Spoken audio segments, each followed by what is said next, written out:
తెలుగు ప్రజలకు నమస్కారం. సూరన్న టీవీకి స్వాగతం. మొదటిసారిగా నా ఛానల్ని చూసేవారు తప్పకుండా సబ్స్క్రైబ్ చేయండి, బెల్ బటన్ క్లిక్ చేయండి. వార్తలేంటి, వాస్తవాలేంటి, వార్తల్లో ఉన్న నిజం ఎంత, అబద్ధం ఎంత, రాజకీయ నాయకుల పనితీరు ఎలా ఉంది, పార్టీల పనితీరు ఎలా ఉంది అనే విషయాన్ని కళ్ళకు కట్టినట్టు నేను చెప్పబోతున్నా. దయచేసి పూర్తిగా వినండి. ఒకసారి మనం ఆదాబ్ హైదరాబాద్ కావచ్చు, V6 వెలుగు, దిశ ఈ 3 దినపత్రికల్లో వచ్చిన వార్తలు వాస్తవాలేనా కాదా, మరి ప్రజలకు ఏమైనా ప్రయోజనాలు ఉన్నాయా లేదా అనేది మనం చర్చిద్దాం. ఆదాబ్ హైదరాబాద్ ఆజ్కి బాత్ నుండి మనం మొదలు పెడదాం. ఆజ్కి బాత్. అధికారం తలకెక్కించుకుంటే ఏమవుతుందో ఇప్పుడైనా చోటా మోటా నాయకుల దగ్గర నుండి ముఖ్యమంత్రి, ప్రధానమంత్రి వరకు అందరూ తెలుసుకోవాలి. దేవుడి పేరు చెప్పి రాజకీయాలు చేసినా, పథకాల ఆశ పెట్టి రాజకీయాలు చేద్దామనుకున్నా, ప్రజలను భయభ్రాంతులకు గురి చేసి రాజకీయాలు చేద్దామన్నా ప్రజల తీర్పు ముందు ఏవీ చెల్లవని మరోసారి రుజువైంది. బీజేపీకి తగ్గిన ఓట్లు, బీఆర్ఎస్ వైఎస్ఆర్సీపీ ఓటమిని, సర్పంచ్ నుండి ప్రధానమంత్రి వరకు కూడా ఇది ఒక గుణపాఠంగా తీసుకొని ఒళ్ళు దగ్గర పెట్టుకొని పరిపాలన చేయాలి. లేదా నేను ఇంతే, పదవిలో ఉన్నా మేము మారం అని పదవి వ్యామోహం చూసుకొని విర్రవీగితే మిమ్మల్ని కూడా ప్రజలు బండకేసి కొడతారనేది నగ్న సత్యం. అధికారం ఎవరికి శాశ్వతం కాదు. అవకాశం ఉన్నప్పుడే మారండి. ఈ అధికారాన్ని చేదెక్కించుకొని ఏం చేస్తానంటే దందాలు చేయడం, కబ్జాలు చేయడం, అవినీతి చేయడం, అన్యాయం చేయడం, ఓకేనా, బడ్జెట్ మొత్తం జేబులో పోసుకోవడం ఇలా జరుగుతుంది. అధికారం ఉన్నప్పుడు విర్రవీగితే తప్పకుండా బండకేసి కొడతారన్నది ఆజ్కి బాత్ ముఖ్య ఉద్దేశం.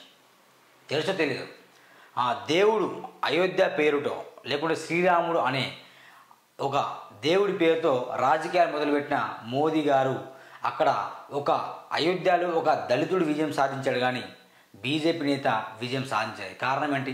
దేవుడి పేరు చూసే రాజకీయాలు ప్రజలు గ్రహిస్తున్నారు. మత కల్లోలాలు ఎవరు సృష్టిస్తారో ప్రజలు చూస్తున్నారు.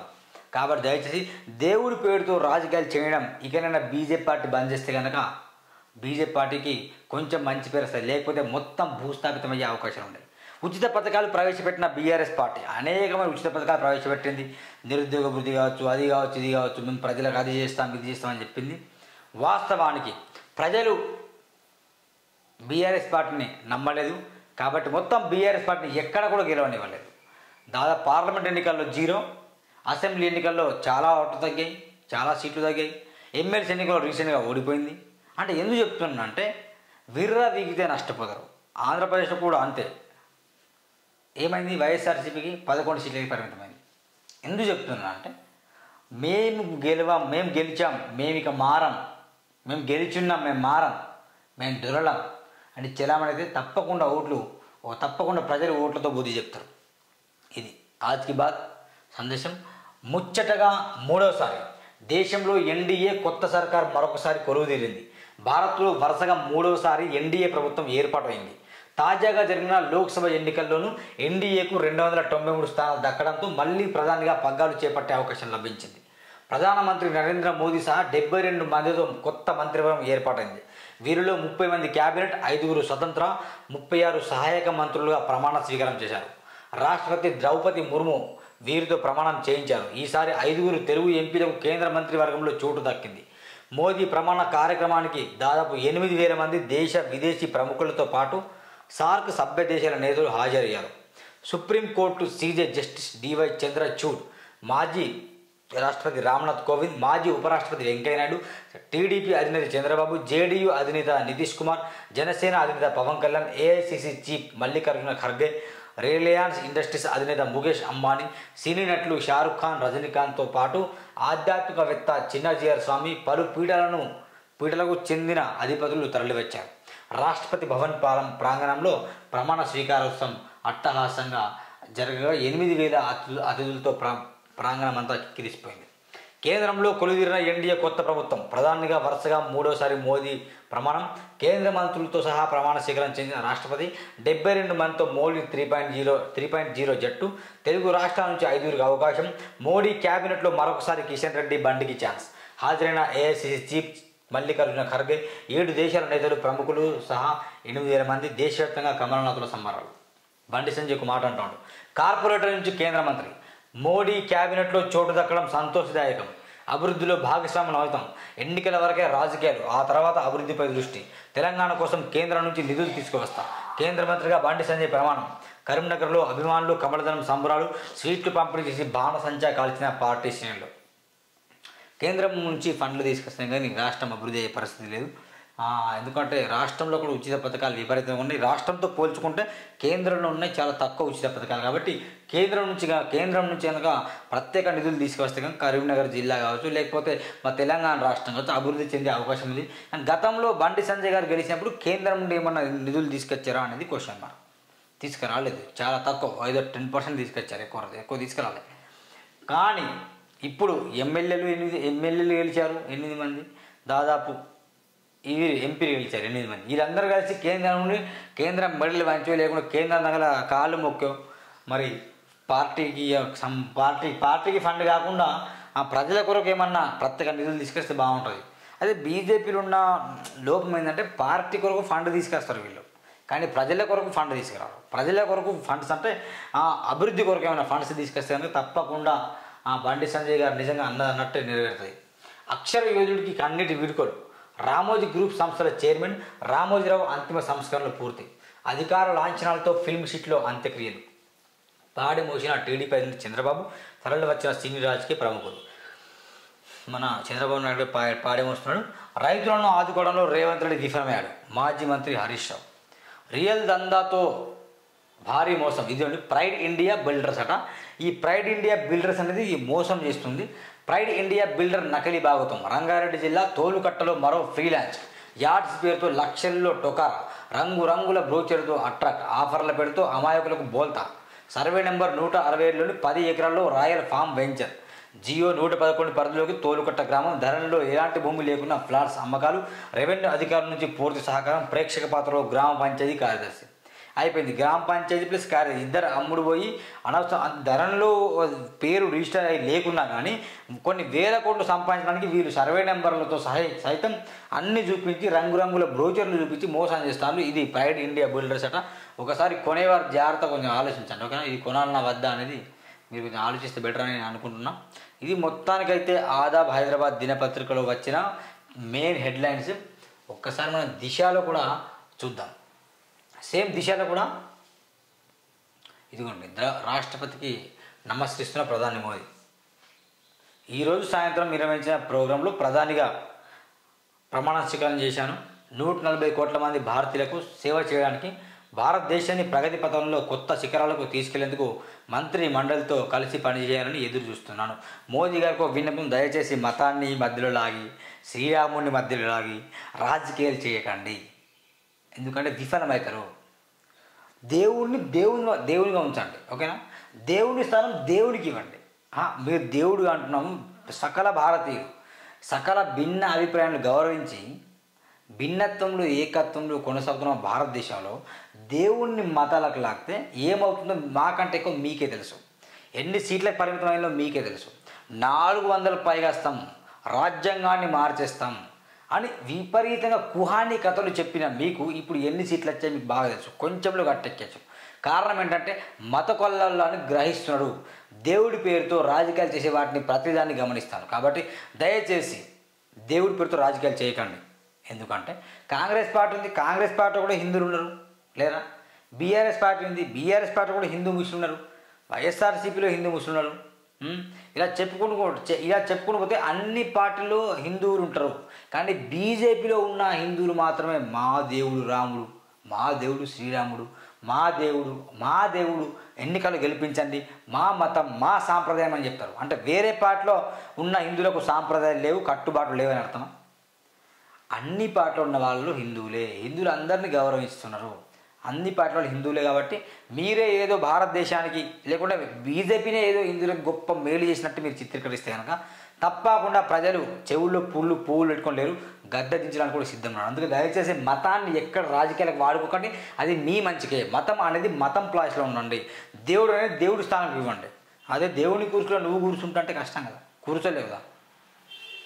అది నేను చెప్పేది. మొత్తానికి కొంచెం గుణపాఠం వచ్చింది అనుకోండి. ఎందుకంటే రాజ్యాంగాన్ని అద్దుకుంటాను. ఇప్పుడు మోడీ రాజ్యాంగాన్ని ఇట్లా అద్దుకుంటాను. ఒకప్పుడు రాజ్యాంగాన్ని మారుస్తారవై అది మారుస్తారవై చెప్పి రాజ్యాంగాన్ని ఇట్లా అద్దుకుంటానంటే ఇప్పుడు తెలిసింది ఆ రాజ్యాంగం విలువ. మోడీ గారు 3వసారి ప్రధానిగా మోదీ ప్రమాణం.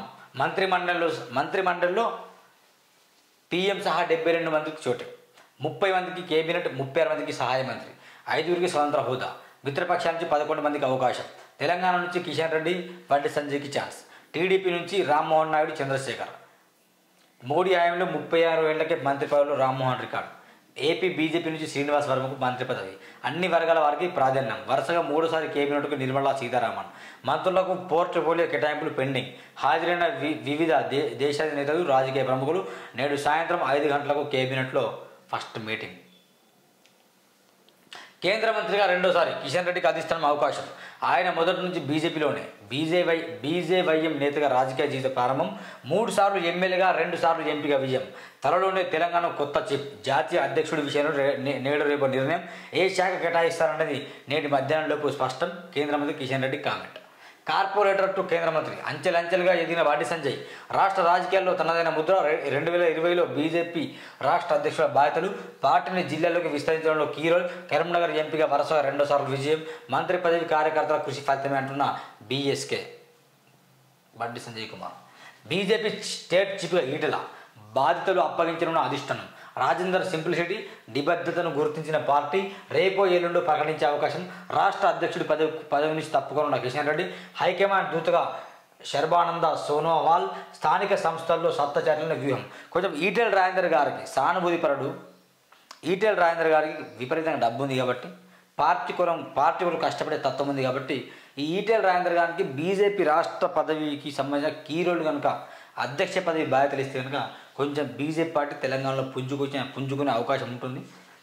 లెట్స్ చూద్దాం ఏం జరుగుతుంది. మన రాజకీయాలు రోజు రోజు మారుతాయి. బీజేపీలో ఆయన కొనసాగుతారో లేకుంటే ఇంకేమైనా పార్టీ మాత్రం అనేది కూడా సస్పెన్స్. టాప్ 10లో 4 మనోళ్ళే. జేఈ ఫలితాల్లో వెలుగు. తెలుగు విద్యార్థుల హవా. 1,80,200 మందికి పరీక్ష రాయగా 48,240 మంది క్వాలిఫై. మెరిసిన బీసీ గురుకుల విద్యార్థులు.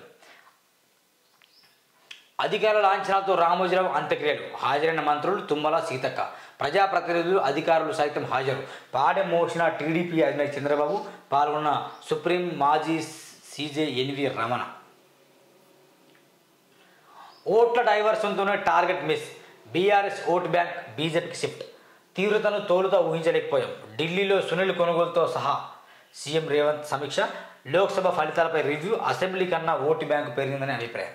ఢిల్లీలో సీఎం రేవంత్, కాంగ్రెస్ వ్యూహకర్త సునీల్ కొనుగోలు పోస్ట్ పోల్ రివ్యూ నిర్వహించారు. బీఆర్ఎస్ ఓటు బ్యాంకు భారీ స్థాయిలో బీజేపీకి షిఫ్ట్ కావడంపైనే ప్రధానంగా చర్చించారు. ఈ కారణంగానే మిషన్ 15 టార్గెట్ లెక్కలు తప్పాయని ఇద్దరి మధ్య ఏకాభిప్రాయం వ్యక్తమైంది. అసెంబ్లీ ఎన్నికల్లో వచ్చిన ఓట్ షేర్ లోక్సభ ఎన్నికల్లో పెరిగిందనే విషయం సైతం చర్చకు వచ్చింది. కానీ కొన్ని అసెంబ్లీ సెగ్మెంట్లలో ఓట్లలో తేడా రావడం పైన డిస్కస్ చేశారు. ఏఐకి రాజధానిగా హైదరాబాద్. ఆ లక్ష్యంతోనే అభివృద్ధి. 200 ఎకరాల్లో స్పెషల్ పార్కు. సెప్టెంబర్లో AI global summit. ATA business సెమినార్లో మంత్రి శ్రీధర్ బాబు అంటూ ఒక వార్త. మొత్తానికి group 4 shortlist release. Certification వెరిఫికేషన్కు 23,999 మంది ఎంపిక. ఈ నెల 13 నుంచి వెబ్ ఆప్షన్లకు అవకాశం. తెలంగాణ పబ్లిక్ సర్వీస్ కమిషన్ వెల్లడి. గ్రూప్ 1 పరీక్ష ప్రశాంతం. గృహజ్యోతి, మహాలక్ష్మి స్కీమ్లపై ప్రశ్నలు వచ్చినాయట. గృహలక్ష్మి మహాలక్ష్మి స్కీమ్లపై ప్రశ్నలు బాగుంది. కానీ ఆ గృహలక్ష్మి మహాలక్ష్మి పైన అభివృద్ధి అయితే ఇంకా బాగుంటుంది. పాక్పై భారత్ విక్టరీ. ఉత్కంఠ పోరులో టీమిండియా విజయం. రిషబ్ పంత్ కీలక ఇన్నింగ్స్. స్వల్ప లక్ష్యాన్ని కాపాడుకున్న బౌలర్స్ మెరిసిన బుమ్రా, పాండ్యా. న్యూయార్క్ వేదికగా ఆదివారం జరిగిన పాకిస్తాన్తో జరిగిన మ్యాచ్లో టీమిండియా 6 పరుగుల తేడాతో విజయం సాధించింది. టాస్ ఓడి తొలుత బ్యాటింగ్ చేసిన టీమిండియా 19 ఓవర్లలో 119 పరుగులకే ఆల్అవుట్ అయింది. అత్యధికంగా రిషబ్ పంత్ 42 పరుగులు చేసిన కీలక ఇన్నింగ్స్ ఆడాడు. అనంతరం బ్యాటింగ్కు దిగిన పాక్ జట్టు నిర్ణీత ఓవర్లలో 7 వికెట్ల నష్టానికి 113 పరుగులకే పరిమితమైందని ఒక వార్త వచ్చింది. మొత్తానికైతే కేంద్ర మంత్రి ప్రమాణ స్వీకారం. కార్పొరేట్ నుంచి కేంద్ర మంత్రి వరకు మన ఎదిగిన బండి సంజయ్ కావచ్చు, ఈటెలకు కీలక రోల్ కావచ్చు. అదేవిధంగా మన జేఈ ఫలితాలు మన వాళ్ళే టాప్. ఇది మొత్తానికి జరిగిన వార్తలు, వాస్తవాలు. ఇది దిశ. ఒక్కసారి మనం వెలుగులో కనుక ఇదే వస్తే మనం చదవాల్సిన అవసరం లేదు. ఏమైనా డిఫరెంట్ చదువుదాం. ఒకే రన్వేపై 2 ఫ్లైట్లు, ఒకటి ల్యాండింగ్, మరొకటి టేకప్. ముంబై ఎయిర్పోర్ట్లో తప్పిన ప్రమాదం. 2 విమానాల వద్ద కేవలం 100 మీటర్ల దూరం. విచారణకు ఆదేశించిన డీజీసీఏ. జేఈ అడ్వాన్స్లో మనోళ్ళే టాప్. చూడండి, ఈ ముగ్గురు విద్యార్థులు టాప్ 10లో తెలంగాణ నుంచి 3, ఏపీ నుంచి 1. తెలుగు రాష్ట్రాల నుంచి 9,000 మంది క్వాలిఫై. దేశవ్యాప్తంగా 48,000 మంది స్టూడెంట్స్కు అర్హత. అబ్బాయిలు 40,284, అమ్మాయిలు 7,964 మంది. నేషనల్ టాపర్గా ఢిల్లీ విద్యార్థి వేద్ లాహటి. ఈసారి పెరిగిన కట్ ఆఫ్ పర్సంటేజ్. నేటి నుంచి కౌన్సిలింగ్ సురు. జేఈ అడ్వాన్స్ పరీక్షలో తెలుగు విద్యార్థులు మరోసారి సత్తా చాటారు. టాప్ 10లో 4 ర్యాంకులను కైవసం చేసుకున్నారు. దేశంలోని ఐఐటీలు, ఎన్ఐటీలు, ట్రిపుల్ ఐటీలతో పాటు పలు కేంద్ర ప్రభుత్వ ఉన్నత విద్యా సంస్థలు ఇంజనీరింగ్ కోర్సులో అడ్మిషన్ల కోసం మద్రాస్ ఐఐటి గత నెల 26న జేఈఈ అడ్వాన్స్ డే ఎగ్జామ్ నిర్వహించింది. జేఈఈ మెయిన్స్లో వచ్చిన ర్యాంకుల ఆధారంగా అడ్వాన్స్ డేకు 2.5 లక్షల మంది ఎంపిక చేశారు. దీంట్లో 1,86,584 మంది రిజిస్టర్ చేసుకోగా 1,80,200 మంది ఎగ్జామ్ రాశారు. కాగా అందులో 48,245 మంది క్వాలిఫై అయ్యారు. దీంట్లో తెలుగు రాష్ట్రాల నుంచి సుమారు 9,000 మందికి ఉంటారని తెలుస్తుంది. రామోజీకి తుది వీడుకోలు. ఫిల్మ్ సిటీలో ప్రభుత్వ అధికారిక లాంఛనాలతో అంత్యక్రియలు. 2 గంటల పాటు కొనసాగిన అంతిమ యాత్ర. పాడెమోసిన టీడీపీ చీఫ్ చంద్రబాబు, మంత్రులు తుమ్మల, జూపల్లి, సీతక్క. ఇది మొత్తానికి వచ్చేసిన గ్రూప్ 1 కూడా. గ్రూప్ 1కు 74% హాజరు. రాష్ట్ర వ్యాప్తంగా ప్రశాంతంగా ముగిసిన ప్రిలిమ్స్ ఎగ్జామ్. 3.0 లక్షల మంది అటెండ్. అక్టోబర్ 21 నుంచి మెయిన్స్. రాష్ట్రంలో 4 షార్ట్ లిస్ట్ రిలీజ్. 23,999 మంది ఎంపిక. 13 నుంచి విభాగం. ఇది జరిగిన విషయమే. సాధువులపైకి దూసుకొచ్చిన డీసీఎం. 3 మృతి, 2 గాయాలు. వనపర్తి జిల్లా పెబ్బేరు మండలంలో ఘటన. పాదయాత్ర చేసిన సాధువులపైకి ఓ డీసీఎం దూసుకెళ్లడంతో 3 మృతి చెందారు. వనపర్తి జిల్లా పెబ్బేరు మండలం రంగాపురం వద్ద NH 44పై ఈ ప్రమాదం జరిగింది. గుజరాత్ చెందిన విజ్ఞాన్ ప్రజ్ఞ సూరజ్ మహారాజ్ గురువు పునీత్ మహారాజ్ 50, ప్రియాంకర్ మహారాజ్ భగవాన్ భాయ్ 36, హేమల్ ప్రవీణ్ షా 52. మరో 2 సాధువులు జైన మతం ప్రచారం చేసుకుంటూ శనివారం రంగాపూర్ చేరుకుని అక్కడికక్కడే బస చేశారని. అలా చేసినప్పుడు నడుచుకుంటూ వెళ్తున్న సాధువులపైన ఇలా జరిగింది. బాధాకరం. రాష్ట్రంపై పిడుగు పోటు. నెలలోపే 35 మంది మృతి. ఈ నెల 6న ఒక్కరోజే ప్రాణాలు కోల్పోయిన 9 మంది. పిడుగుల అలర్ట్పై అవగాహన లేక బలవుతున్న జనం. వర్షం వస్తే చెట్ల కిందకి పరుగులు. చెట్ల కిందకు ఎత్తైన భవనాలపైకి వెళ్ళకూడదన్న సైంటిస్టులు. వాస్తవానికి మృతి చెందారు. చాలా బాగా అనిపిస్తుంది. ఎవరైతే మృతి చెందారో 36 మంది, 35 మంది మృతి చెందారో ఆ 35 మందికి తప్పకుండా ప్రభుత్వం ఎక్స్ఏ ప్రకటించాలని డిమాండ్ చేస్తాం. దాదాపు ఒక 20 లక్షలు ప్రతి ఒక్క కుటుంబానికి ఇస్తే వాళ్ళ కుటుంబాలు చనిపోయిన నుండి బాధ నుండి వాళ్ళు కోలుకోలేక కొంచెం భరోసా ఇచ్చినట్టు ఎగ్జామ్. ఇది మొత్తానికైతే వెలుగులో వచ్చిన వార్తలు, దిశలో వచ్చిన వార్తలు, ఆదాబ్ హైదరాబాద్లో వచ్చిన వార్తలు. అయితే రేవంత్ రెడ్డి గారు ఏమన్నాడు, సునీల్ కొనుగోలుతో ఆయన చర్చ ఢిల్లీలో జరిగినప్పుడు బీఆర్ఎస్ ఓట్ బ్యాంక్ బీజేపీకి షిఫ్ట్ అయింది అంటాను. అది వాస్తవం కాదు. ఒకసారి నేను బోర్డు మీద వర్ణిస్తాను, మీరు దయచేసి వినండి. బీఆర్ఎస్ ఓట్ బ్యాంక్ బీజేపీకి షిఫ్ట్ కావడం వల్ల 8 మంది గెలిచారా లేదా కాంగ్రెస్కు సీట్లు వచ్చాయా రాలేదని మనం చర్చిద్దాం. BJP, BRS, Congress.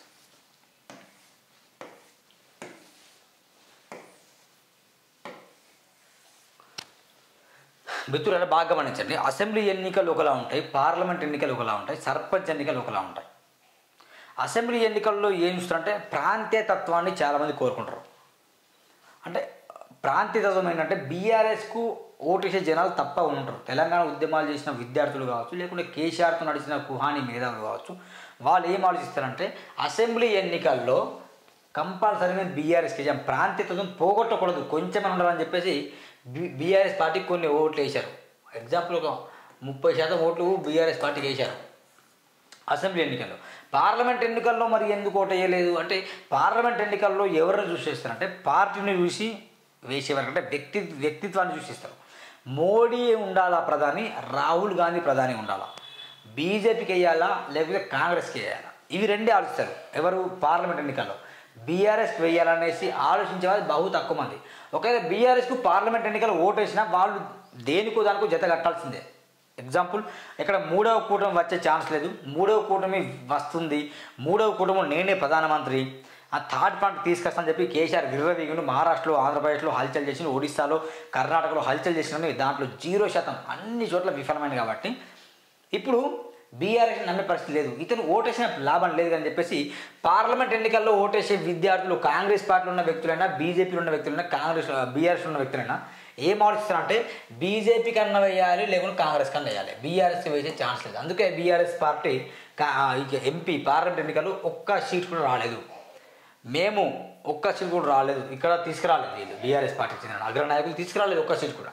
కారణం ఏంటంటే ప్రజలు కాంగ్రెస్ని ఉన్న రాహుల్ గాంధీని పీఎం చేయాలా, బీజేపీలో ఉన్న మోడీని పీఎం చేయాలా, ఇవే ఈ ఇద్దరు వ్యక్తుల్ని ఈ రెండు పార్టీని గమనిస్తారు. అందుకని ఇక్కడ అంటే బీఆర్ఎస్కి పడాల్సిన ఓట్లు ఎటు చీలినాయి తెలుసా? కొన్ని కాంగ్రెస్కి చీలినాయి, కొన్ని బీజేపీకి చీలినాయి. అంతే, కేవలం ఒకే పార్టీకి చీలలేదు. బీఆర్ఎస్ పైన ఓట్లు బీజేపీ చీలినాయి, కొన్ని కాంగ్రెస్ నుండి గతంలో 2019 కనిపిస్తే కనుక ఎన్ని గెలిచారు? కాంగ్రెస్ నుండి 3-4 గెలిచారు, బీజేపీ నుండి తక్కువ. ఆఖరికి ఏమైంది? ఇప్పుడు వీళ్ళకి 8 అయినాయి, ప్లస్ వీళ్ళకి 8 అయినాయి, వీళ్ళకి 0 అయినాయి.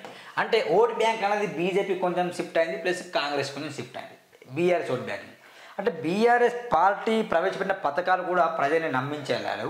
కేసీఆర్ చేసిన అంటే కాళేశ్వరం ప్రాజెక్టుల గురించి కావచ్చు, లేకుంటే కొన్ని పథకాలలో జరిగిన అవకతవకలు కావచ్చు, దళిత బంధుపై జరిగిన అవకతవకలు కావచ్చు, ఎమ్మెల్యేలు చేసిన అవినీతి కావచ్చు, ఇదంతా కేసీఆర్కి ఉచ్చు బిగించింది. తద్వారా ఓట్ బ్యాంక్ అనేది బీజేపీకి ప్లస్ కాంగ్రెస్ షిఫ్ట్ అయింది. కాబట్టి కాంగ్రెస్ పార్టీకి 8 సీట్లు, బీజేపీకి 8 సీట్లు. నిజంగా బీఆర్ఎస్ ఓట్ బ్యాంకింగ్ అనేది కనుక ఖచ్చితంగా మొత్తం బీజేపీకి షిఫ్ట్ అయితే బీజేపీకి 12 సీట్లు వస్తుంది, 12 సీట్లు బీజేపీకి వస్తుంది. కానీ ఇక్కడ కాంగ్రెస్కు సీట్లు పెరిగినాయి, ప్లస్ బీజేపీకి సీట్లు పెరిగినాయి, మొత్తం ఒకే పార్టీ షిఫ్ట్ కాలేదు. ఇది లాజిక్, దయచేసి ఆలోచించండి. ఈ వార్తలు వచ్చింది కాబట్టి నేను వాస్తవాలు చెప్తున్నా. ఇది లాజిక్ ఫ్రెండ్స్. 2 పార్టీలకు బీఆర్ఎస్ ఓట్ బ్యాంక్ షిఫ్ట్ అయింది. ఇప్పుడు బీఆర్ఎస్కు ఉన్న ఒకే ఒక అవకాశం, ఎవరైతే పోరాటం చేస్తున్నారో, ఎవరైతే ప్రశ్నిస్తున్నారో, ఎవరైతే విశ్లేషణ చేస్తున్నారో, దొరలకు దొంగలకు కాకుండా, అవినీతి పరులకు కాకుండా కొత్తగా యువత కనుక బీఆర్ఎస్ పార్టీలో అవకాశం వస్తే కనుక, వాళ్ళ కోసం డబ్బులు ఖర్చు చేసుకుంటే కనుక తప్పకుండా బీఆర్ఎస్ పార్టీ రానున్న రోజుల్లో మళ్ళీ మొదటి స్థాయికి వస్తాయి. లేకపోతే ఇప్పుడున్న బీఆర్ఎస్ మళ్ళీ భూస్థాపితమవుతుంది. ఇదండి మొత్తానికి మారిన న్యూస్లో వచ్చిన కథనాలు. దిశ V6 వెలుగు, ఆదాబ్, హైదరాబాద్. చూస్తున్నాండి సూరణ టీవీ. అందరూ నమస్కారం. Thank you for watching this video.